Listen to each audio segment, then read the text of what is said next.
이제 시작하겠습니다.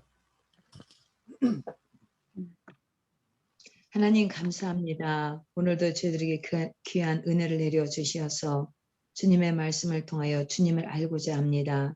저희들의 생각을 버리게 하시고 말씀이 우리의 심령 속에 심겨짐으로 말미암아 하나님을 바로 알고 다음 바로 섬기는 삶이 이루어지는 말씀이 될 수 있도록 인도해 주세요. 다음 말씀을 전하시는 주의 사자 우리에게 성령의 충만함을 주시고 이 시간 모든 생각과 입술을 주관하여 주시어서 우리들에게 정말로 우리 심령이 변화되는 말씀으로 인도하기 부족함이 없는 주의 종이 될 수 있도록 은혜를 내려주세요.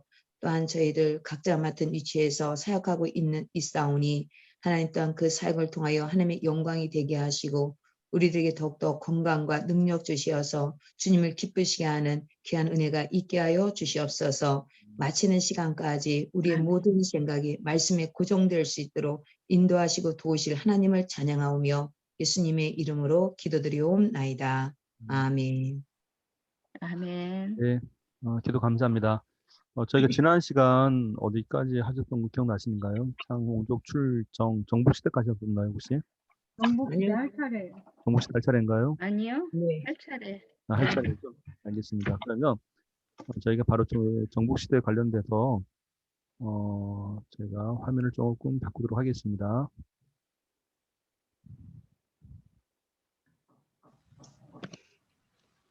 자, PPT 화면 보이시나요? 네. 네. 네, 이제 시작하겠습니다. 정복시대 그 페이지는 34페이지, 갖고 계신 교재 34페이지를 보시고 09가 정복시대 이제 시작하도록 하겠습니다. 지난번에 한번 말씀드린 대로 바투에는 총 15개로 시대를 구별하고 있죠. 그래서 이것이 다른 교재랑 조금 차이가 있는 것이 있습니다. 출애굽과 광야를 분류를 해놨어요. 그래서 보통 이제 창세시대, 그래도 홍수시대 없더라고. 그러니까 창조시대, 족장시대로 딱 대부분 교재를 넘어가시는데 제가 지금 정리한 거는 창세시대, 홍수시대, 족장시대, 시대라는 것을 잡아놨는데 한 번 더 기억하시면 좋습니다. 시대의 구별의 전제 조건이 있다고 그랬죠. 하나님에 의해서 뚜렷하게 구별되는 사건이 생겼다라는 얘기입니다. 그래서 성경에서 이 15개의 시대를 굳이 구별한 것도 하나님에 의해서 나타난 뚜렷한 변화가 있었기 때문에 그것을 말씀드린 건데요. 그래서 이제 그 가운데 출정사, 출애굽, 정복시대, 사사시대 했다는 얘기는 이미 이제 애굽에서 나온 사람들부터 시작해서 가나안 땅까지 가는 과정이 되겠죠. 그러면 출애굽기에 나타난 곳에서 이제 출광시대, 모세가 중심돼서 갔었던 시절 가운데 그 세대가 다 죽어요. 여호수아 갈렙 빼고. 그죠? 그러면 정복시대라는 얘기는 출애굽 2세대를 움직인다는 얘기입니다. 유일하게 넘어온 사람이 여호수아하고 갈렙이에요. 그래서 정복시대 잃어버리면 출애굽 1세대가 다 끝나고 출애굽 2세대들이 중심에서 움직이는데 그나마 리더자가 출애굽 1세대에 두 명이 남았었는데 그 중에 한 사람 여호수아가 됐겠구나고 알 수 있다는 얘기죠. 그래서 우리가 정복시대 하게 되면 이렇게 모여 있는 그 이제 군집들 무리들이 이제 출애굽 2세대라는 걸 우리가 조금 기억을 하면 좋습니다. 감안해서. 그리고 유일하게 이제 출애굽 1세대의 목격자라고 표현하게 되면 여호수아겠죠. 갈렙을 포함해서. 그러면 여호수아가 지금부터 등장하는 것 가운데 PPT를 보시면 4가지 과제를 거치게 돼요. 여리고, 아이성, 가나안, 그다음에 땅 분배가 되어 있는데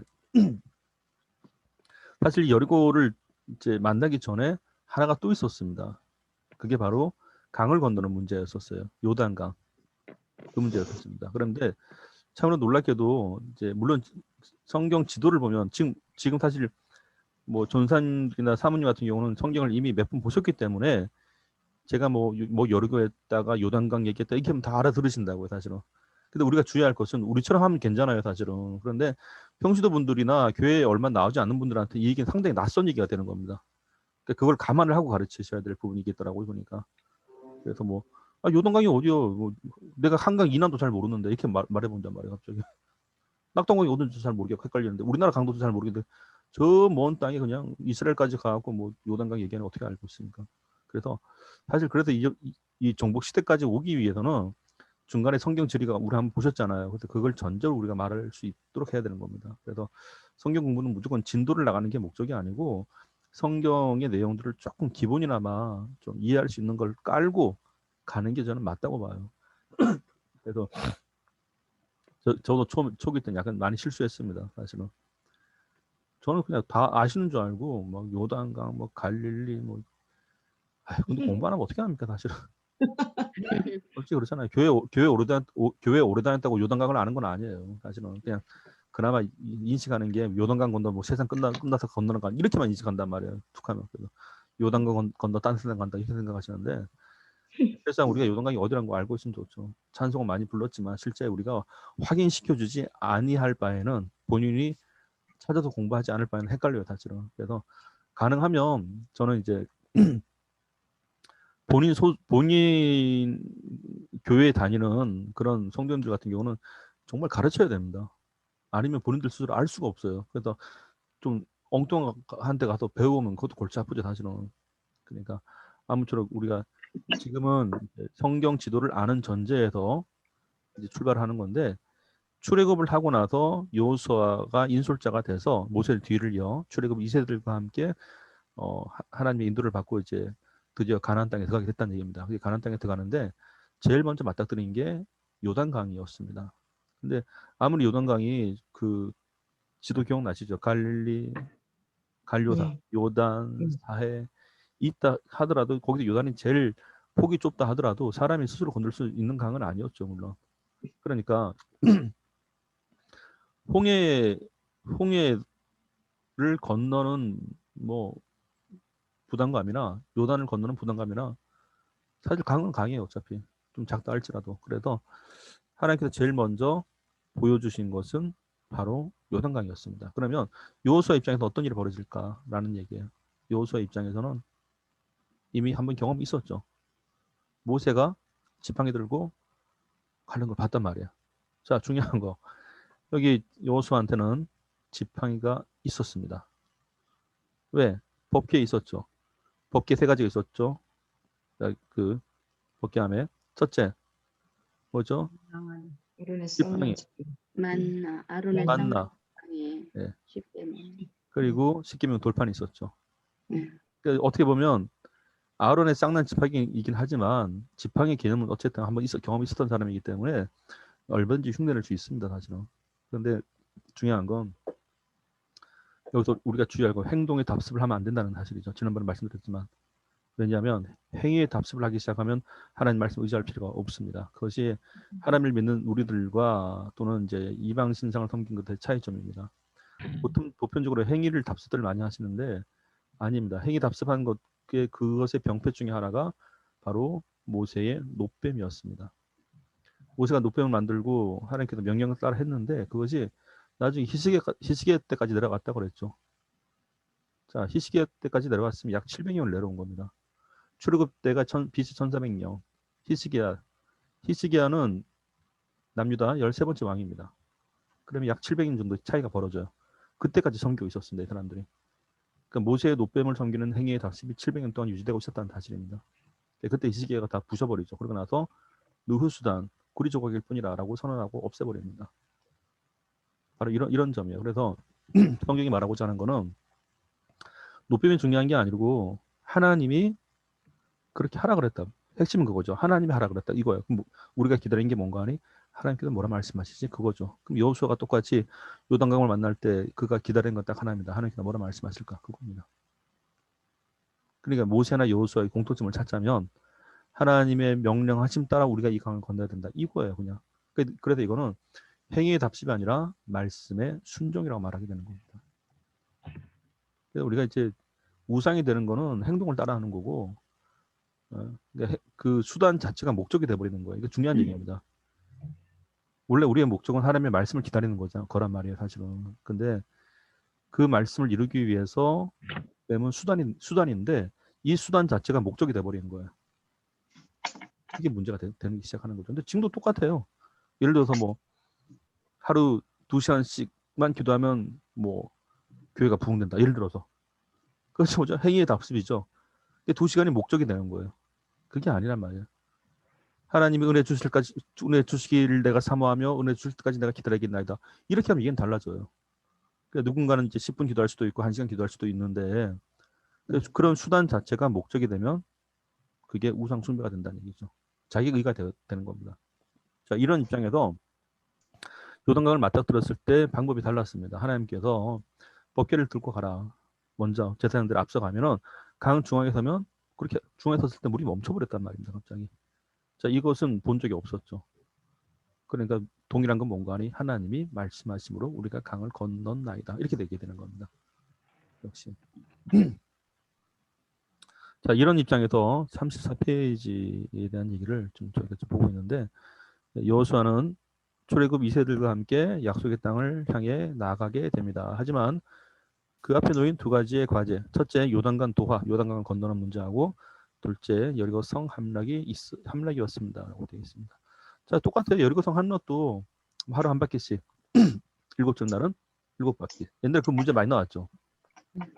총 몇 바퀴를 돌았을까요? 많이 나와요. 그러니까 뭐 일곱 바퀴요. 아니야. 7번째 날은 7바퀴 돌았어. 그래서 뭐 7 플러스 6, 13바퀴 이렇게 되는 겁니다. 근데 이게 지금 몇 바퀴 도는 게 중요한 게 아니란 말이에요. 지금 이게 자꾸 중요한 건 하나님께도 말씀하셨고 우리는 순종했다. 그겁니다. 그러니까 몇 바퀴 돌았다라는 그 수단이 목적이 되면 안 된다는 얘기죠. 역시 같은 얘기입니다. 우리의 목적은 딱 하나예요. 굳이 목적이라 말하자면 하나님의 말씀하신 것을 기다림으로 어떠한 수단을 주더라도 하겠다. 이게 답이죠. 그렇게 나가야죠. 자, 그렇게 해서 이제 법궤를 앞에 두고, 근데 사실 뭐 저는 이제 여기다가 법궤가 손돼 있다는 것은 말씀을 건널 수 있다는 뭐 그런 걸 제가 쓰긴 썼었는데 이게 정답이 될 수는 없어요. 사실은 하나님께서 그렇게 하셨다. 이게 원래 목적인 겁니다. 자, 그리고 나서 이제 중간에 말씀의 순종, 하나님께서 또 두 가지를 하라고 그랬어요. 할례와 유월절. 근데 이게 왜 그런 거 아니? 출애굽 1세대들이 했던 거예요. 그러니까 하나님께서 이 일을 이루신 것을 계속 지속시켜 주시는 거죠. 자, 그리고 나서 이제 할례 문제도 우리가 생각을 해 보셔야 돼요. 이제 할례가 구약만 있었던 건 아닙니다. 신약에도 할례 문제를 다루는데 마음의 할례라는 얘기를 합니다. 마음의 할례 또는 이제 엄밀히 말하면은 제가 좀 더 하나 더 말씀드릴게요. 마음과 가슴은 다른 문제예요. 보통 우리가 이 마음이라 말할 때는 마인드라고 씁니다. 영어로. 그런데 가슴을 말할 때는 하트라 써요. H-E-A-R-T. 이거는 영혼의 증상입니다. 사실 성경에서 말하고자 할 때 우리의 구원은 영혼 구원이라고 그러죠. 영혼 구원인데 그걸 다른 말로 하트라고 합니다. 영혼이 느끼는 영역이 하트예요. 그래서 우리가 뭐 속에서 뜨겁지 않더냐 사실 그 부분도 영혼의 변화로 보시는 게 좋습니다. 사실은 참고로 하나 말씀드릴게요. 이것에 대해 제가 어제 찾았는데 빌립보서 4장 6절 7절 말씀 다 아시죠?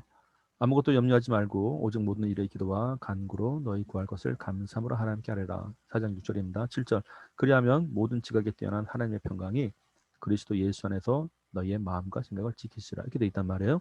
자, 근데 중요한 거 여기서 그리스도 예수 안에서 마음과 생각이 지켜진다고 되어 있습니다. 이때 마음이 뭔가 하니 영어 성경을 보면요. 하트로 되어 있습니다. 그러면 생각은 아이디어 같죠? 아니에요. 생각이 마인드라고 적혀 있습니다. 영어 성경을 보면. 그게 NIV 성경도 그렇고 1500년대 킹제임스 버전 성경도 그렇고 똑같습니다. 왜 그렇게 분리를 시켜놓은가 하니 제가 새롭게 알게 됐습니다. 이 마음이라고 표현되는 이 한글 표현의 사실은 원래적인 뜻은 영혼이에요. 사실은 영혼이 느끼는 영역입니다. 그래서 영혼이 우리가 하나님의 은혜 가운데 있게 되면 우리의 생각은 지켜진다는 뜻이에요. 사실은 그 생각이 우리의 마음의 영역과 붙어 있더라고요. 보니까. 그래서 이 두 가지를 구별해야 되니까 하트와 마인드는 다른 영역이에요. 하트는 영혼의 영역이고 마인드는 우리 육 안에 있는 마음의 영역이더라고요. 그러니까 감정에 대한 부분이에요. 그래서 일례적인 예로 이제 항상 기뻐하라, 쉬지 말고 기도하라, 범죄에 감사하라 그 말씀 있잖아요. 그리스도 예수 안에서 너희를 향하신 하나님의 뜻이니라. 항상 기뻐할 수 있는 이유는 있습니다. 그게 바로 영혼의 영역입니다. 하트 영역이에요. 그런데 우리가 영혼이 하나님에 대해서 기뻐하는 가운데서 슬픔을 느낄 수 있어요. 그거는 마인드의 영역인 겁니다. 그러니까 영혼의 영역과 마인드의 영역을 구별을 시켜 놓으시면 좋습니다. 그래서 이게 우리가 아무리 슬픈 일을 당해도 우리 영혼이 하나님의 은혜 가운데 있으면 조절이 가능합니다. 이게 구별이 안 되니까 옛날에 그랬었다고요. 뭐 장례식장 가도 웃어야 된다고. 그건 정말 잘못된 해석인 겁니다. 그래서 예를 들어서 아브라함 같은 것도 그래요. 바랄 수 없는 중에 바라고 믿었다. 그리고 사도 바울도 이렇게 얘기하죠.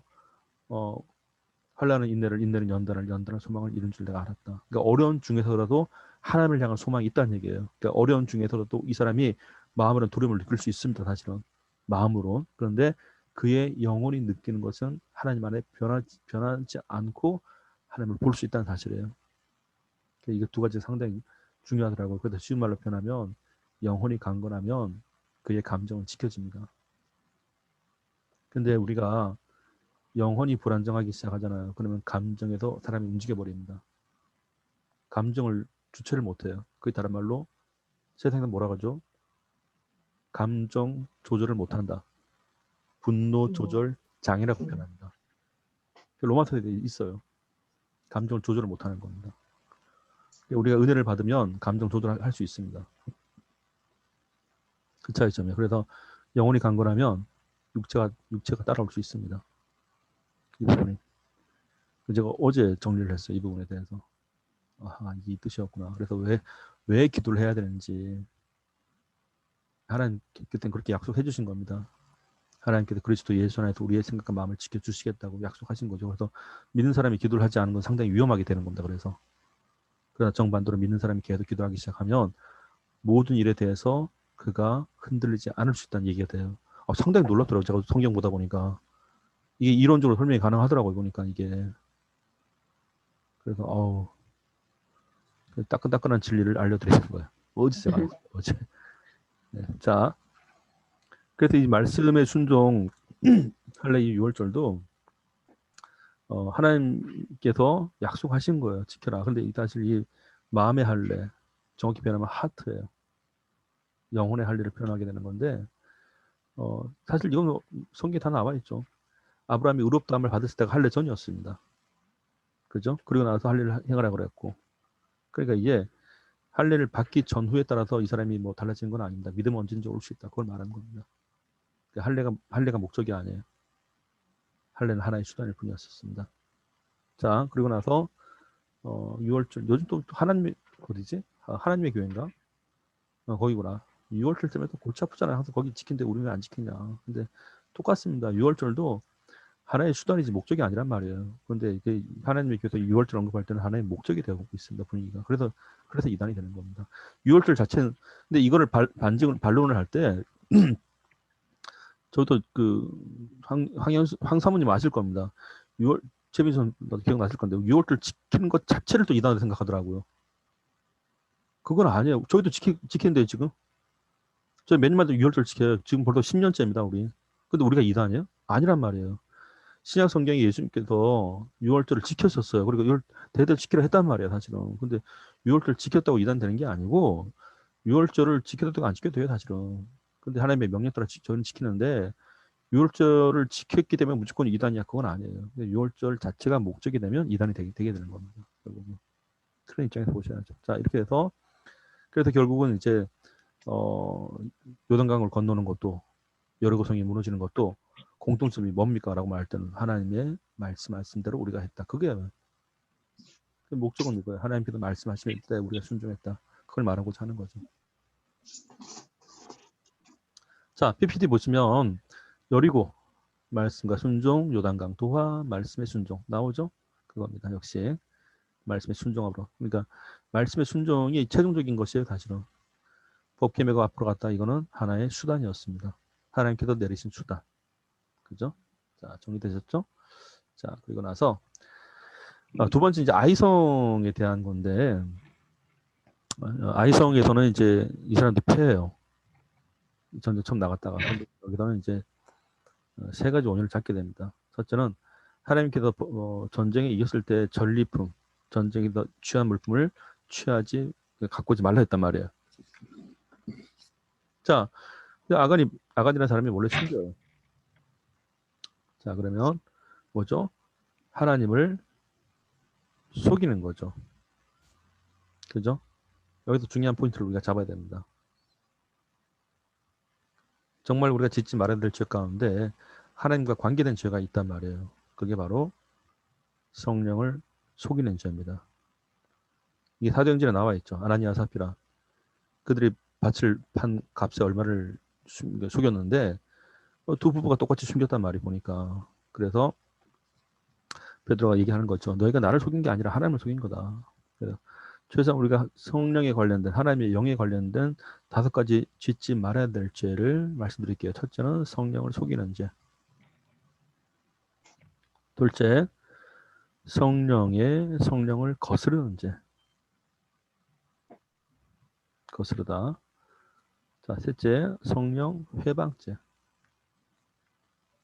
넷째, 성령을 근심케 하는 죄. 5번째, 성령을 소멸시키는 죄. 성경에 다 나와 있는 얘기입니다.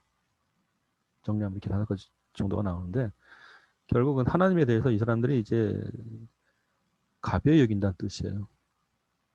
사실 이게 성령을 속이다, 거스리다, 회방하다, 근심케 하다, 소멸시키다, 이 뒷배경에 누가 있을까요? 사단의 유혹입니다. 그거예요. 그래서 우리가 성경에서 표현할 때 이렇게 돼 있죠. 죄의 종로로 가거나 하나님의 자녀가 되거나 둘 중에 하나입니다. 둘 중에 하나예요. 중간이 없어요. 빛이 있냐 없냐 그게 그 차이점이죠. 자, 첫째, 그래서 아간의 범죄도 하나님을 속였던 겁니다. 그래도 문제가 됐었던 거고, 둘째는 사람들이 이제 자꾸 전쟁에 익숙해지기 시작하니까 하나님께 안 물어봐요. 안 물어보는 대신에 뭐라 하죠? 사람들의 의견을 통합해서 그렇게 밀고 나가기 시작하는 겁니다. 그것이 요호수아 7장 3절 사람의 말에 따른 전쟁을 추진했다는 거. 사실 이 2가지를 합해서 도출해내는 게 하나님의 소리를 듣지 않았다 그겁니다. 자, 그래서 이 전쟁에서 지게 돼요. 처음에 패배하게 되는데 그 다음부터 가죠. 회개한 다음에 승리를 하게 됩니다. 회개. 그렇다면 이 회개에 대한 정의가 나오죠. 회개는 내가 잘못했습니다가 아니에요. 정확히 말하면 회개란 하나님의 말씀의 자리로 내가 돌아왔다는 겁니다.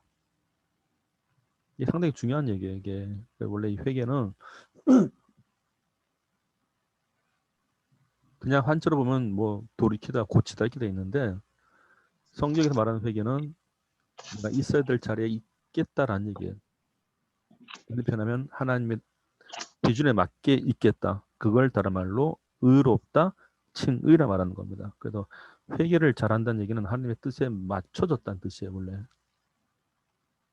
그러니까 우리가 기도할 때 예를 들어서 뭐 회개를 할 때 내 방식대로 막 자꾸 잘못했다 하면 아무 의미가 없단 말이에요. 사실은. 원래 그래서 회개는 하나님의 기준에 내가 맞춰지게 됐었다고 표현하게 되는 겁니다. 그게 회개예요.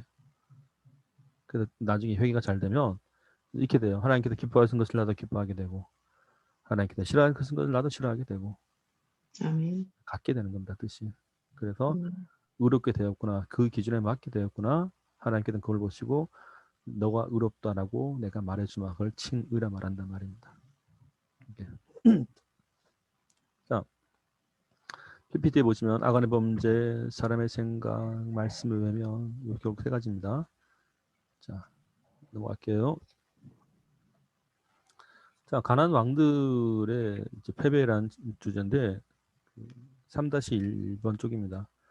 여기 보시면 쭉 가다가 길갈에 접어들어갔고 시팀 골짜기에서 요단강을 건너 아이성 세겜에 도착했다. 이게 1차예요. 여기가 1차. 그리고 나서 다시 2차로 남부 지역을 갑니다. 이렇게 1차 가운데 요단강 건너서 2차 남부 지역 쭉 갔다가 자 3차 위로 올라가는 거예요. 그러니까 가운데 남쪽 북쪽 이렇게 해서 함정을 다 하게 되는 겁니다. 자, 이 여정은 이렇게 진행이 되는데 하나 말씀드리면 이때 이 사람들이 다 처리하지 않아요. 자, 중요한 거 갈릴리 보이시죠?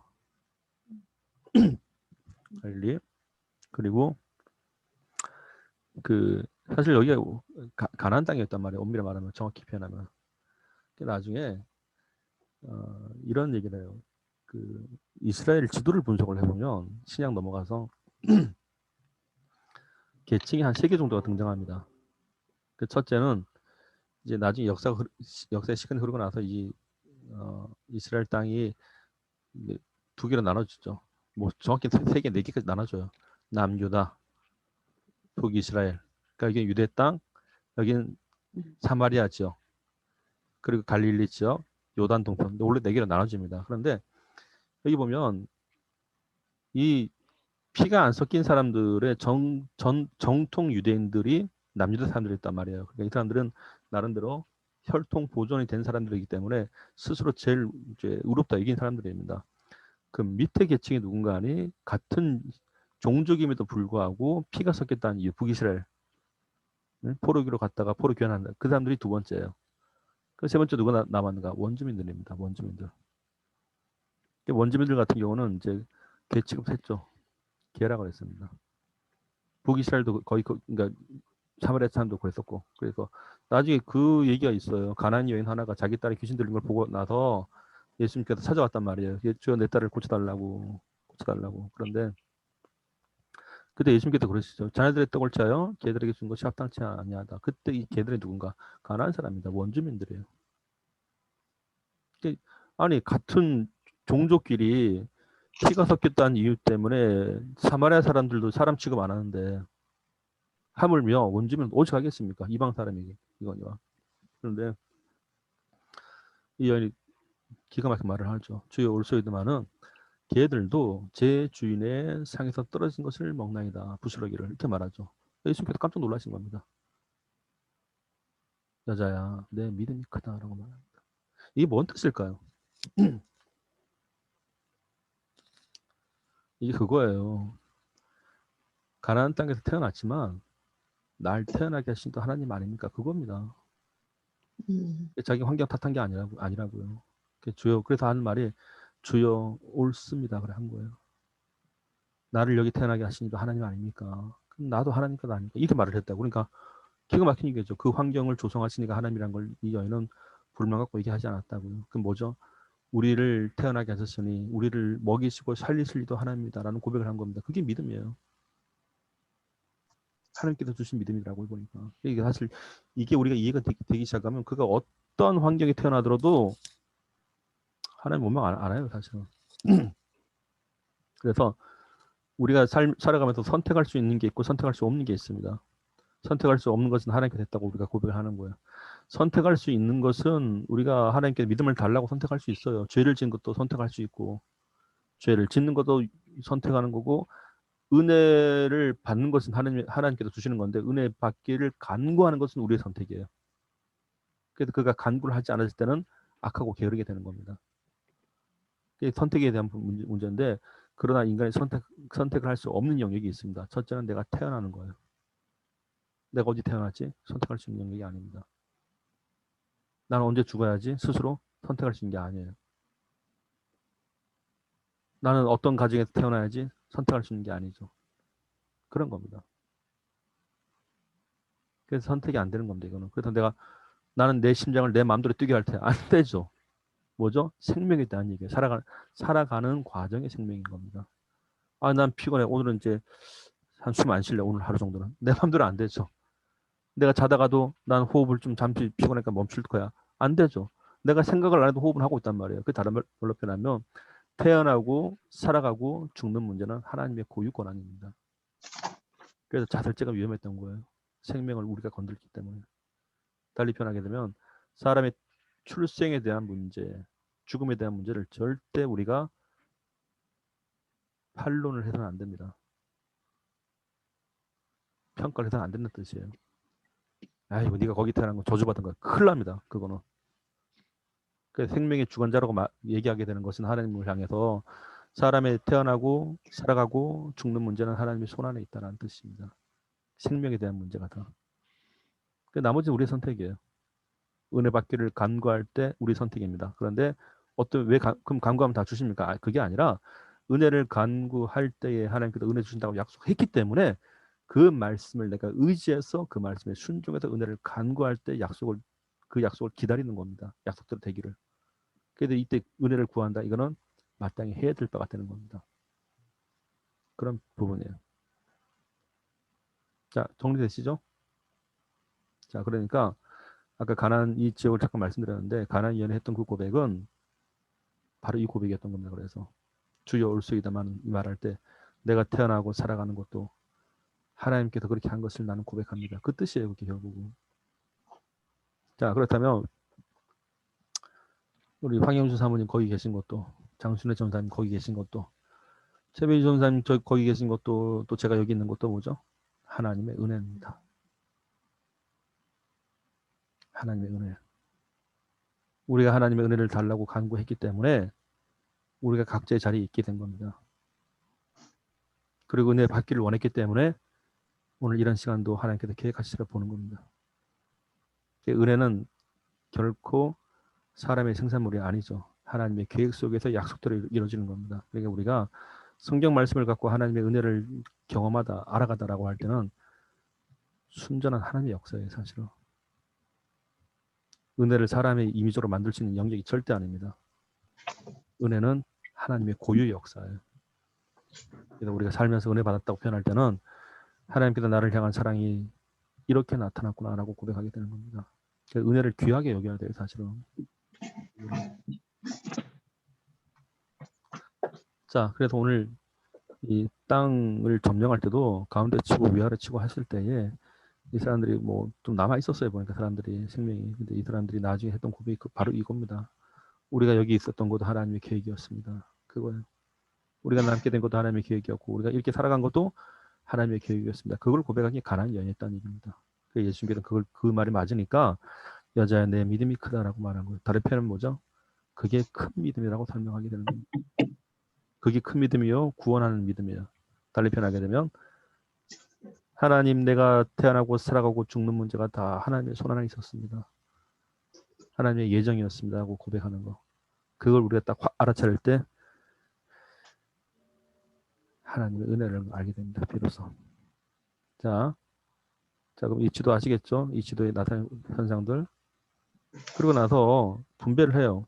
PPT 보시면 쭉 나오죠.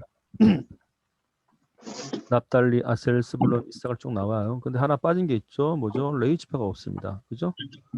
레위 지파는 전국에 다 흩어져 살게 했습니다. 왜?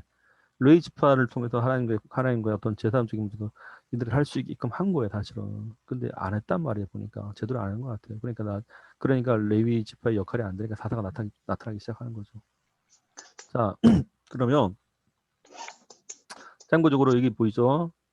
옛날에 한 말씀드렸는데 제일 꼭대기에 단이 있죠. 지명입니다. 밑에 브엘세바가 있죠. 브엘세바, 단. 성경에 보면 이 말이 자주 등장해요. 단에서 브엘세바까지. 단에서 브엘세바까지 되는데 사무엘상 3장 20절에 나와 있어요. 혹시 성경 갖고 계시면 같이 보시면 좋습니다. 다니엘서 3장 20절. 자, 오늘 분 찾으셨으면 한번 읽어주시면 감사하겠습니다. 다니엘서 3장 20절입니다.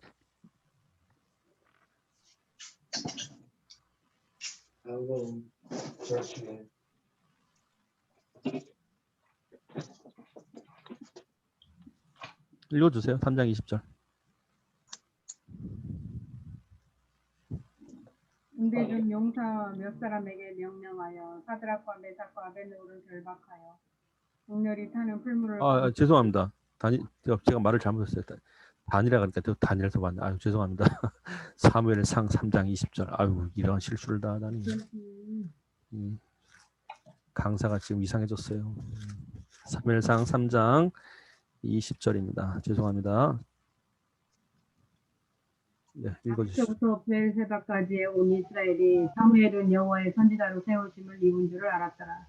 아멘. 자, 그러면 이 문제가 뭐가 되죠? 다니엘부터 브엘세바까지 이스라엘의 규모 전체를 나타내는 거죠.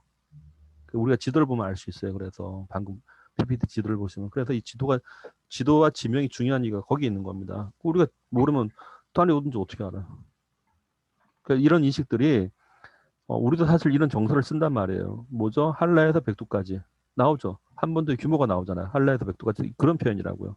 그래서 성경을 읽으시다가 이런 다니엘부터 브엘세바까지라는 지명에 대한 이해는 이스라엘의 규모를 보기 위한 인용 방법이었다. 이렇게 보시면 됩니다. 사무엘상 3장 20절도 있거니와 사사기 20장 1절에도 남아 있습니다. 사사기 20장 1절을 보겠습니다.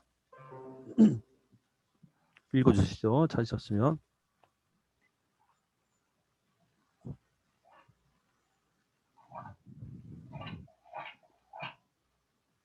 사사기 20장 1절입니다.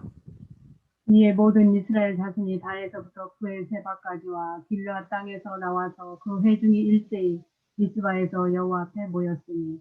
자, 그럼 온 지역 사람들이 다 왔다는 뜻이에요. 온 나라가. 그런 의미에서 쓰게 되는 거고요. 하나만 더 보겠습니다. 사무엘하 3장 10절입니다. 사무엘하 3장 10절. 그 맹세는 곧 이 나라를 사울의 집에서 다윗에게 옮겨서 그의 왕위를 단에서 브엘세바까지 이스라엘과 유다에 세우리라 하신 것이니라 하매. 아멘. 자, 그렇죠. 자, 이처럼 규모를 보기 위해서 단에서 브엘세바까지를 하게 되는 겁니다. 그래서 우리가 이 가나안 땅 정복하는 과정에서 땅 분배에서 첫 번째 우리가 이제 캐치할 수 있는 것이 레이지파가 없었구나라는 거예요. 레이지파가 전국에 흩어져 살았다라는 거. 레이지파에겐 기업이 없었습니다. 왜? 성경 기록에 보니까 너희의 기업은 나다라고 되어 있습니다. 그럼 무슨 뜻인가? 우리가 하나님의 일을 전무하는 상태에서는요. 하나님께서 주신 것으로만 먹고 사는 게 좋습니다. 가능하면 그렇습니다. 가능하면요. 자, 그리고 둘째, 이 분배에서 우리가 알 수 있는 바 규모를 알 수 있었죠. 지명을 통해서 이스라엘의 단에서 브엘세바까지는 이런 정도의 전체 규모를 나타내는 척도가 됐구나를 알 수 있습니다.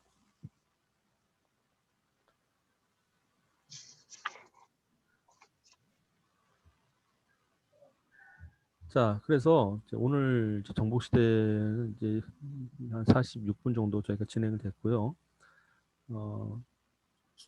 가나안 이래 버리면 이제 나중에 기억나시죠? 가나안 땅이 이스라엘 땅이 되고 이스라엘이 팔레스타인이 된다는 거 이렇게 보면 알 수 있습니다. 자, 혹시 오늘 하신 것 중에서 궁금하신 거 있으면 말씀해 주십시오. 다음 시간에는 저희가 사사 시대를 들어갈 겁니다. 사사. 그리고 오늘 저희가 한 거는 녹화를 해서 역시 유튜브 채널에 올리도록 하겠습니다. 이중직을 목회자가 이중직을 하지 말라고 하는데 요즘은 많이 하고 있잖아요. 그렇죠. 앞으로는 더 많이 할 것 같은데. 거기에 그렇죠. 근데 그건 그런 것 같아요. 우리가 사도 바울은 이중직을 했죠. 네.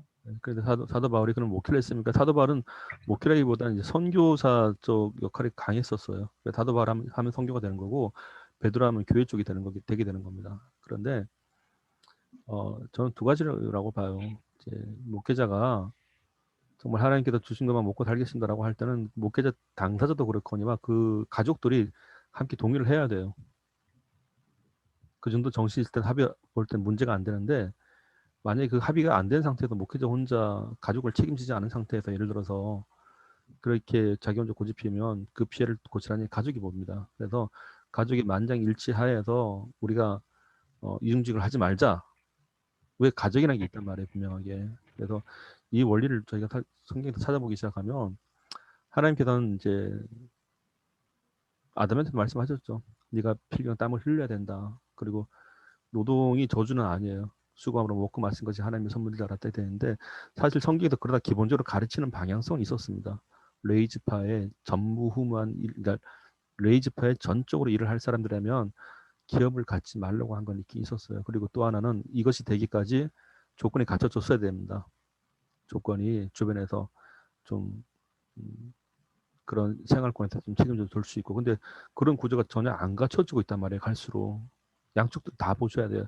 제도적으로 불안전한 제도가 돼버렸고 그리고 또 하나는 목회자 자신의 신앙관도 책임이 없다 할 수는 없다고 봐요. 우리가 만약에 성경 내가 이중직을 해도 됩니까 안 됩니까 라는 질문 이전에 사실은 그렇다면 하나님은 레이지파에게 왜 이런 명령을 하셨습니까 라는 질문이 나와야 돼요. 그건 뭐죠? 하나님의 명령과 약속이 있었습니다. 그 안에는. 그러면 우리가 이것을 받아들이는 입장에서 하나님의 명령을 내가 절대적으로 여기고 순종하며 하나님의 약속을 기다리는 그런 자세라면 아시죠? 기적이 일어납니다. 놀랍게도. 이게 참 신비한 일이에요. 신기한 일이기도 하고. 그래서 그 우리 선대 목사님들도 그런 얘기를 했지만 지금도 그 현상이 나타나요. 쌀떡에 쌀이 떨어졌는데 기적같이 누가 갖다 주더라. 그죠? 근데 지금도 그럽니다. 달리 표현하면 마태복음에 있는 말씀처럼 공중나는 새를 보라. 그거예요. 근데 이게 예수님께서 3년 동안 먹이셨단 말이에요. 분명히 제자들을. 그들이 지고 가진 게 아니에요. 분명히 보여주셨습니다. 먹이신다고. 그래서 이런 믿음 가운데 가족들이 합의를 본다면 괜찮아요. 사실은. 근데 그게 아닐 바에는 유럽 쪽은 지금도 거의 이중주의. 그렇죠. 거의 다 이중직이죠. 그리고 제도적으로 좀 잘 또 정비가 돼갖고 굳이 이중직을 하지 않더라도 때가 되면 국가에서 관할을 해갖고 세금 걷어가고 종교세 걷어갖고 또 지급해주는 나라들도 있더라고요. 보니까. 근데 한국은 그렇지 않죠. 그러니까 본인이 뭐 가정을 이룬 상태에서 어쩔 수 없는 선택에 대한 부분인 것 같아요. 근데 그렇게 했다고 해서 그 사람들의 신앙이 뭐 잘못됐다 말할 수는 없어요. 사실은. 그러나 성경에서 말하는 근본적인 방향성은 지향하고자 하는 것은 이중직을 갖지 않기를 원했던 겁니다. 왜 그럴까요? 도대체.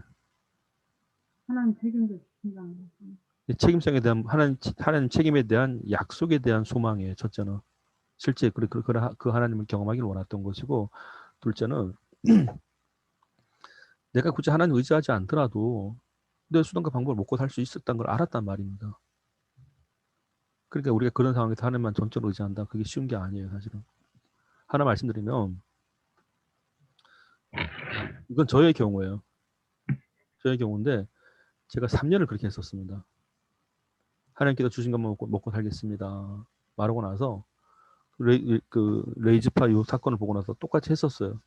정말 죽는 줄 알았어요. 그런데 있다 보니까 정말 기적같이 누가 기도하다 보면 누가 정말 교회 문 앞에 쌀을 갖다 놓고 가고 정말 그달 낼 월세가 없어갖고 한 1년 동안 버티는 것 같는데 갑자기 누가 나타나갖고 정말 봉투에다가 한 50만 원 넣어갖고 원래 주고 가고 그 신기한 일이 벌어지는 거예요. 근데 이걸 우리가 우연이라고 말할 수는 없습니다. 다 그때. 그래서 우리가 뭘 경험하는 거 아니? 야, 하나님께서 뭐죠? 계시나 보다고 알게 돼요. 그래서 우리가 목회든지 신앙생활을 하든지 간에 가난의 시기가 접어든 게 이상한 게 아니에요, 보니까.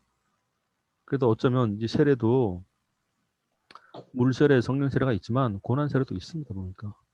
고난을 통해서 환난을 통해서 내가 하나님을 더 믿게 됐다. 바로 그 장면입니다. 그래서 하나님은 가난하게도 하신단 말이에요. 부하게도 하시고. 그래서 오히려 저는 좀 기회가 있다고 봐요. 근데 거기서 고난 세례라고 만들 것 같은데. 이게 제가 세례로 말 쓴 이유가 있어요, 사실은. 그 세례 뜻이 고난의 연단은 몰라도 세례라고 하면 거기서 성경에 그런 단어가 안 나와. 그거 말씀드릴게요. 그게 왜 고난 세례라고 말이 붙었는지. 보통 이제 세례란 정의 자체가 씻음이란 말이에요, 본래. 네. 내가 새롭게 태어난다는 의미였었습니다. 새롭게 태어난다는 의미에서 사도 요한은 이렇게 하죠. 이렇게 사도 요한이 아니지. 세례 요한이 나는 물로 세례를 준다. 그리고 내 뒤에 오신 이는 감당 못해. 그런 분은 불로 준다고 돼 있단 말이에요. 그러면 이런 과정에서 도대체 우리가 불 받는 게 아니잖아요. 그거는 하나님께서 우리를 새롭게 태어난다는 것에 포함되어 있습니다. 사실은. 그래서 이게 예수님께서 이제 거듭난다 표현할 때 물과 성령으로 거듭난다라고 돼 있는데 그게 있어요. 물과 성령으로 거듭난 다음에 이 사람들이 거기서 멈추는 게 아닙니다. 새롭게 태어났으면 성장하죠. 과정을 통해 성장하게 되어 있습니다. 그것이 그리스도의 장성 분량까지 가게 되어 있습니다. 과정이 그렇게 되어 있더라고요. 보니까요. 그래서 믿은 사람들이 고난을 겪게 되어 있습니다. 놀랍게도. 그래서 그 과정을 통해서 이 사람이 변화된다는 뜻이에요. 새롭게 계속. 그러니 당연히 이 사람들의 변화, 어린아이 같다가 신앙생활이 계속 성장하는 변화. 그래서 시편에서는 고난이 내게 유익이었구나. 그리고 사도 바울도 말하기를 환난이라는 게 결국 소망까지 가는 거구나. 그래서 이것을 굳이 단어로 설명하자니까 마치 세례와 같구나 하게 된 겁니다. 그 말들을 쓰더라고요, 보니까. 세례 말 자체에 대해서 뭐 사실 우리가 뭐 멀쩡했다. 야 불세례 받아서 이러면 곤란하죠. 그래도 뭐라 그러죠? 성령 세례라는 말이 생기게 된 겁니다. 성령 세례. 성령 세례도 사실은 성령의 내주 역사와 성령 세례는 좀 다른 부분인 것 같아요. 성령의 내주 역사는 계속 그 안에 임재하고 있는 상태입니다. 내주 역사. 그 성령이 주관하는 건데, 근데 사실 성령이 내주하셔서 나타나는 것은 세 가지가 나타나요. 사실은. 첫째가 뭔가 하니 성경에 쓰인 대로입니다. 첫째는 하나님을 아바 아버지라 인지하게 돼요. 성령에 의해서. 우리가 말은 할 수 있겠지만 내가 말을 하고 따라하는 것하고 그렇게 인지된 건 다른 영역인 겁니다. 그래서 누군지 성령이 아니고 하나님의 영이 아니고서는 하나님을 아바 아버지가 부를 수 없다. 그러니까 아바 아버지라 부르게 한 것도 성령의 역사고, 첫째는 하나님 아버지의 관계입니다. 둘째는 예수를 내 주라고 고백하게 된단 말이에요. 내 주라고. 원래 이게 성령이 아니고서는 예수를 주라 신할 수 없다고 돼 있단 말이에요. 그러면 내 주라고 고백하는 이유가 있습니다. 내 주라고 고백을 하게 되는 것은 원래 이 주라는 것은요, 영어로 로드라고 되어 있죠. 로드. 그럼 나는 뭐가 돼요? 종이 되는 겁니다. 그러니까 뭐죠? 종이면서 사도가 돼요. 그래서 이 사도란 말이 뭔가 하니 로마서 1장 1절에 남아 있습니다. 예수 그리스도의 종 바울은 사도로 부르심을 받았다. 연결되어 있죠. 종이면서 사도라고 되어 있단 말이에요. 하나님의 복음을 위하여 택정함을 입었다. 이렇게 되어 있단 말이에요. 그러니까 이게 우리가 하나님의 영을 받아서 하나님의 성령이 우리한테 내주할 때는 내가 복음을 위해 살아가는 거구나. 그래서 달리 표현 예수를 증거하게 살아가는 거구나. 이렇게 된단 말입니다. 그래서 그 말씀만 내가 따라가겠다. 이게 되는 거예요. 원래 그 사도란 말 자체가 사신사자의 종도자예요. 이게 어파슬이 되는데 사신사자의 종도자는 얘기가 뭔가 하니 사신이란 말 자체는 왕의 말한 것만 말하겠다는 얘기예요. 더거나 뺄 수가 없습니다. 그리고 종도자를 썼는데 이 원래 종도자라는 얘기는 이제 보통 뭐 예를 들어서 노예를 슬레이브라고 그래요. 슬레이브. 근데 종은 서번트라고 합니다. 서번트가 뭔가 하니 하나님의 사랑을 받고 있다는 뜻이에요. 주인의 사랑을 받고 있다. 사랑이 전제되는 이게 종입니다. 그래서 예수 그리스도의 종이라 말할 때는 내가 예수님을 통하여 하나님의 사랑을 받고 있구나라고 말하게 되는 겁니다. 그 성령의 두 번째 예수를 주라고 고백하게 된다는 얘기인데 그 주는 내가 예수님으로 인하여 하나님과 화평의 관계가 됐나이다. 그걸 말하는 거예요. 세 번째는 이 성령이 내 영에게 말해주는 겁니다. 너는 하나님의 자녀라. 첫째는 내가 하나님을 아버지라 부르게 됐다. 둘째 예수를 주라 고백하겠다. 셋째는 성령이 내게 너는 하나님의 자녀라고 말해준다는 뜻이에요. 그것이 이제 증거된다는 얘기입니다. 정확히 표현하면 성령이 내게 그렇게 말해준다는 뜻이에요. 그게 성령의 역사입니다. 근데 재밌는 건 이 사도신경을 뭐 하느냐 마냐 이런 얘기를 많이 하시는데 사도가 누구라 생각하세요? 보통 우리가 사도 이래 보려면 12사도 뭐 옛날 성경이 이것만 기인한단 말이에요. 근데 놀랍게도 사실 우리가 매주일마다 사도신경 고백한단 말이에요. 웬만해서는. 그죠? 사도신경이 뭔가 내가 사도된 입장이 됐다 이겁니다. 내가 예수 믿고 구원받아 보니 사도된 입장으로 내가 살아가게 됐구나. 그거예요. 그래서 사도신경 고백하는데 달리 표현하면 믿는 자로서 고백하는 이들이 사도예요. 사실은. 그러니까 우리가 매주마다 고백하잖아요. 자기가 사도된 입장에서 고백하는데 사도가 누구요? 그러면 갑자기 옛날 얘기 꺼낸단 말이에요. 그 이상하지 않습니까? 사도신경 고백하겠습니다라는 얘기는 내가 사도로서 입장에서 하나님은 이런 분이다라고 하겠다는 뜻이에요. 그게 사도신경이에요. 사도가 다른 게 아닙니다. 근데 이것을 와전돼서 나타난 이단이 바로 신사도 운동이에요. 이 사도를 특별한 단체, 특별한 뭐 예언을 받은 사람 이렇게만 생각한단 말입니다. 신사도 운동 자체가 말이 잘못된 거예요. 그 사도는 어느 시대나 다 있는데 어느 시대 특정한 사람들이 아니라 있는 사람들을 말하는 게 사도입니다. 달리 표현하면 예수 믿고 거듭난 사람들, 예수 믿고 하나님 자녀가 된 사람들이 다 사도예요. 그래서 우리가 주일마다 사도신경 고백하게 됐던 겁니다. 자, 이제 4시가 맞춰졌고 제가 참 광고 하나 드리겠습니다. 오늘 저녁 5시죠. 2시간 뒤부터 2단 특강을 합니다. 2단 특강을 하는데 딱 1시간만 할 거예요. 7시에서 8시까지. 그래서 뭐 2단 가이드북 안내도 좀 해드리고, 그리고 대상은 사역자예요. 왜? 2단 전문가가 되란 얘기가 아니에요. 우리가 정상적으로 목회를 사역을 하는 입장에서 2단 문제 터졌을 때 대처할 수 있는 걸 말씀드리려고 하는 겁니다. 제가 실제 겪어봤던 것도 있고 해갖고. 그래서 2단 공부는 다 해보셨잖아요, 사실은. 근데 우리가 뭐 지금 교리 반증 하지 언제 그거 다 해봐. 사실은 힘들어 죽었는데. 목회하기도 바빠 죽었는데. 근데 실제 이따가 뭐 2단이 나 테스트 해보세요. 이렇게 오진 않잖아요. 그러니까 느닷없이 찾아왔었나. 근데 어차피 제가 오늘 바투 하신 분들은 다 2단을 공부하셨던 분들이라도 그러고 보니까요. 그러니까 특강할 필요 없단 말이에요. 그렇죠? 잊어버려서 또 들어야 돼요. 명색에 자기성을 다 따지 않았나? 자, 2단의 영역이 많아요. 이게 교단 입장에서 다뤄야 될 2단이 있고, 그리고 실제 2단에 빠진 사람을 또 다뤄야 될 게 있고, 그리고 교인이 2단에 접속해갖고 또 다뤄야 될 영역이 따로 있습니다. 달라요, 사실은.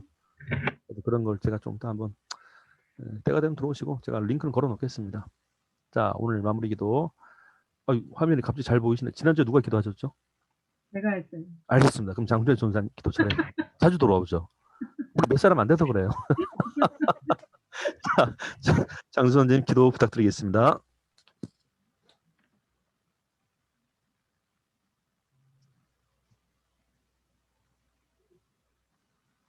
저희들에게 잠깐만. 네. 응? 네? 마이크 좀 켜주세요. 마이크요? 이제 들린다. 이제 기도해 주세요. 네. 네. 예. 아버지 하나님 감사합니다. 우리에게 아멘. 이렇게 좋은 시간과 또 귀한 목사님 붙여주셔서 귀한 아버지의 말씀을 좀 더 자세히 분명하게 공부할 수 있는 기회 주신 은혜 감사드립니다.